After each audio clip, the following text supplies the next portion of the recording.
આગામી 24 થી 48 કલાક ગુજરાત માટે કેટલા ખતરનાક સાબિત થઈ શકે? બંગાળની ખાડીની સિસ્ટમ ગુજરાત માટે કેટલો મોટો ખતરો બની શકે? ગુજરાતમાં હવે ક્યાં પડશે અતિ ભારે વરસાદ? સૌથી વધુ જોખમ કયા જિલ્લાને? એનડીઆરએફ અને એસડીઆરએફને હાઈ એલર્ટ પર કેમ રાખવામાં આવી છે? રાજ્ય સરકારે આખરે કયો ઇમરજન્સી પ્લાન તૈયાર કર્યો છે? ચાલો જાણીએ કયા જિલ્લાઓમાં અતિ ભારે વરસાદ પડશે અને સરકારની શું છે મોટી તૈયારી. નમસ્કાર, ગુજરાતમાં આપનું સ્વાગત છે. ગુજરાતમાં વરસાદનો સૌથી મોટો રાઉન્ડ હવે શરૂ થઈ ગયો છે. આગામી 24 થી 48 કલાક રાજ્ય માટે સૌથી મહત્વના માનવામાં આવી રહ્યા છે. અમદાવાદ સહિત અનેક જિલ્લાઓમાં રેડ એલર્ટ જાહેર કરવામાં આવ્યું છે. અનેક જિલ્લાઓમાં શાળાઓ બંધ રાખવામાં આવી છે. એનડીઆરએફ અને એસડીઆરએફની ટીમોને હાઈ એલર્ટ પર રાખવામાં આવી છે અને સમગ્ર રાજ્યનું વહીવટી તંત્ર કોઈ પણ પરિસ્થિતિનો સામનો કરવા માટે તૈયાર કરવામાં આવ્યું છે. હવે સૌથી મોટો પ્રશ્ન એ છે કે આખરે એવું શું બન્યું કે સમગ્ર ગુજરાતને એલર્ટ મોડ પર જવું પડ્યું? કયા જિલ્લાઓમાં સૌથી વધુ વરસાદ પડશે? ક્યાં પૂર જેવી સ્થિતિ સર્જાઈ શકે છે? અને રાજ્ય સરકારે લોકોની સુરક્ષા માટે શું ખાસ તૈયારીઓ કરી છે? ચાલો જાણીએ સમગ્ર અહેવાલમાં. ગુજરાતમાં આજથી આગામી 2 દિવસ સુધી ભારેથી અતિ ભારે વરસાદની આગાહી કરવામાં આવી છે. હવામાન વિભાગના જણાવ્યા અનુસાર આગામી 24 થી 48 કલાક દરમિયાન રાજ્યના અનેક વિસ્તારોમાં અત્યંત ભારે વરસાદ પડી શકે છે. આ આગાહી બાદ સમગ્ર રાજ્યનું વહીવટી તંત્ર સતર્ક બની ગયું છે. આગાહીની અસર પણ વહેલી સવારથી જ જોવા મળી રહી છે. આણંદ શહેરમાં ભારે પવન સાથે ધોધમાર વરસાદ શરૂ થયો છે, જેના કારણે શહેરના અનેક નીચાણવાળા વિસ્તારોમાં પાણી ભરાવા લાગ્યા છે. વડોદરા શહેરમાં પણ વહેલી સવારથી સતત વરસાદ વરસી રહ્યો છે. જ્યારે સુરત શહેર અને તેની આસપાસના વિસ્તારોમાં ગુરુવારની રાતથી જ વરસાદ શરૂ થઈ ગયો હતો અને શુક્રવારની સવારે પણ યથાવત રહ્યો હતો. દર્શક મિત્રો, વરસાદની ગંભીર આગાહીને ધ્યાનમાં રાખીને રાજ્ય સરકારે પણ યુદ્ધના ધોરણે તૈયારીઓ શરૂ કરી દીધી છે. મીડિયા અહેવાલ મુજબ સરકારની પ્રેસ રિલીઝ અનુસાર નીચાણવાળા વિસ્તારોમાંથી નાગરિકો અને પશુધનને સુરક્ષિત સ્થળે ખસેડવા માટે વિવિધ વિભાગોના સંકલનથી ખાસ ઇવેક્યુએશન પ્લાન તૈયાર કરવામાં આવી રહ્યો છે. જિલ્લા કંટ્રોલ રૂમોને 24 કલાક કાર્યરત રાખવામાં આવ્યા છે અને ગાંધીનગર સ્થિત સ્ટેટ કંટ્રોલ રૂમ સાથે સતત સંપર્ક જાળવવામાં આવી રહ્યો છે. મીડિયા અહેવાલ પ્રમાણે રાજ્યના પોલીસ વડા GS મલિકના અધ્યક્ષસ્થાને વિડીયો કોન્ફરન્સ યોજાઈ હતી, જેમાં તમામ શહેર, જિલ્લા અને રેન્જ પોલીસ વડાઓને સતર્ક રહેવા અને કોઈપણ પરિસ્થિતિનો તાત્કાલિક સામનો કરવા સૂચનાઓ આપવામાં આવી હતી. એનડીઆરએફ અને એસડીઆરએફની ટીમો સાથે સ્થાનિક પોલીસને પણ સ્ટેન્ડ બાય રાખવામાં આવી છે. ઉપરાંત હોમગાર્ડ, જીઆરબી, ટીઆરબી અને ફાયર સર્વિસના જવાનોને સંવેદનશીલ સ્થળોએ પહેલેથી જ તૈનાત કરવામાં આવ્યા છે.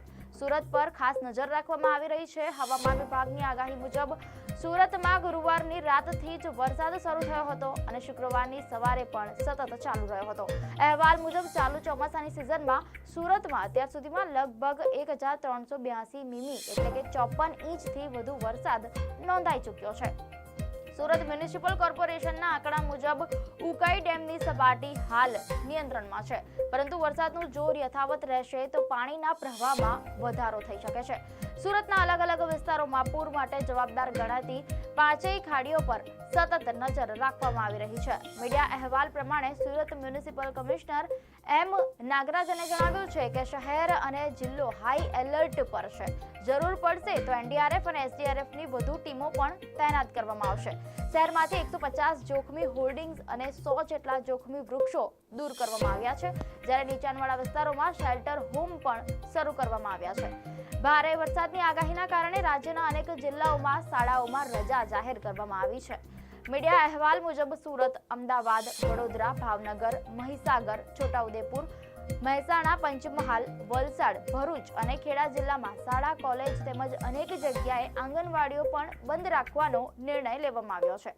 અમદાવાદ મ્યુનિસિપલ કોર્પોરેશને પોતાના તમામ અધિકારીઓ અને કર્મચારીઓની રજા રદ કરી દીધી છે. સાથે જ નાગરિકોને બિનજરૂરી બહાર ન નીકળવા અને ખાનગી સંસ્થાઓને શક્ય હોય ત્યાં સુધી વર્ક ફ્રોમ હોમને પ્રાધાન્ય આપવાની અપીલ પણ કરવામાં આવી છે. હવે સૌથી મહત્વનો પ્રશ્ન એ છે કે આખરે આટલે ભારે વરસાદ કેમ બની રહ્યો છે? હવામાન વિભાગના જણાવ્યા અનુસાર છત્તીસગઢના મધ્ય ભાગો અને ઉત્તર ઓડિશા પર બનેલું ડીપ ડિપ્રેશન પશ્ચિમ તરફ આગળ વધી રહ્યું છે. આગામી કલાકોમાં તે વિદર્ભ અને દક્ષિણ મધ્યપ્રદેશ તરફ આગળ વધશે. બીજી તરફ દક્ષિણ ગુજરાતથી કેરળ સુધીનો ઓફશોર ટ્રફ પણ સક્રિય છે. આ બંને સિસ્ટમો એક સાથે સક્રિય હોવાથી ગુજરાતમાં ભારે વરસાદ માટે અનુકૂળ વાતાવરણ સર્જાયું છે. આ જ કારણ છે કે આગામી કલાકોમાં વરસાદનું જોર વધુ વધવાની શક્યતા વ્યક્ત કરવામાં આવી રહી છે. હવે વાત કરીએ કે આગામી કલાકોમાં સૌથી વધુ વરસાદ ક્યાં પડશે. હવામાન વિભાગ અનુસાર 31 જુલાઈના રોજ અમદાવાદ, બોટાદ, ભાવનગર, આણંદ, વડોદરા, છોટાઉદેપુર, ભરૂચ, નર્મદા, સુરત, તાપી, નવસારી, વલસાડ, ડાંગ, દમણ અને દાદરા નગર હવેલીમાં અત્યંત ભારે વરસાદની શક્યતા છે. જ્યારે ગાંધીનગર, ખેડા, પંચમહાલ અને દાહોદમાં ભારેથી અતિ ભારે વરસાદની ચેતવણી આપવામાં આવી છે. સૌરાષ્ટ્રના સુરેન્દ્રનગર, રાજકોટ અને અમરેલી જિલ્લામાં પણ ભારે વરસાદનું અનુમાન વ્યક્ત કરવામાં આવ્યું છે. રાજ્યના અન્ય મોટાભાગના જિલ્લાઓમાં પણ ભારે વરસાદ પડી શકે છે. હવામાન વિભાગનું અનુમાન છે કે ઓગસ્ટ મહિનાની શરૂઆતમાં પણ વરસાદનું જોર યથાવત જ રહેશે. 1 ઓગસ્ટે અમદાવાદ, સુરેન્દ્રનગર, રાજકોટ અને આણંદ જિલ્લામાં અત્યંત ભારે વરસાદની સંભાવના છે. જ્યારે કચ્છ, બનાસકાંઠા, સાબરકાંઠા, પાટણ, મહેસાણા, અરવલ્લી, ગાંધીનગર, ભરૂચ, બોટાદ, ભાવનગર અને મોરબી સહિતના વિસ્તારોમાં પણ ભારેથી અતિ ભારે વરસાદની ચેતવણી આપવામાં આવી છે. દક્ષિણ ગુજરાત અને સૌરાષ્ટ્રના અનેક જિલ્લાઓમાં પણ ભારે વરસાદ ચાલુ રહેવાની શક્યતા વ્યક્ત કરવામાં આવી છે. દર્શક મિત્રો, આગામી 24 થી 48 કલાક ગુજરાત માટે અત્યંત મહત્વના સાબિત થઈ શકે છે. જો તમે વરસાદથી પ્રભાવિત વિસ્તારમાં રહેતા હોવ તો સ્થાનિક તંત્રની સૂચનાઓનું પાલન કરો. બિનજરૂરી મુસાફરી ટાળો. નદી, ડેમ અને નીચાણવાળા વિસ્તારોની નજીક જવાનું ટાળો અને માત્ર અધિકૃત માહિતી પર જ વિશ્વાસ રાખો. ગુજરાતમાં વરસાદની દરેક મહત્વપૂર્ણ અપડેટ માટે અમારી સાથે જોડાયેલા રહો. જો તમને આ માહિતી ઉપયોગી લાગી હોય તો આ વિડીયો વધુમાં વધુ લોકો સુધી શેર કરો, જેથી સમયસર ચેતવણી દરેક સુધી પહોંચી શકે. દર્શક મિત્રો, આપને માહિતી સારી લાગી હોય તો વિડીયોને લાઇક અને શેર કરજો. ચેનલને સબસ્ક્રાઇબ કરજો.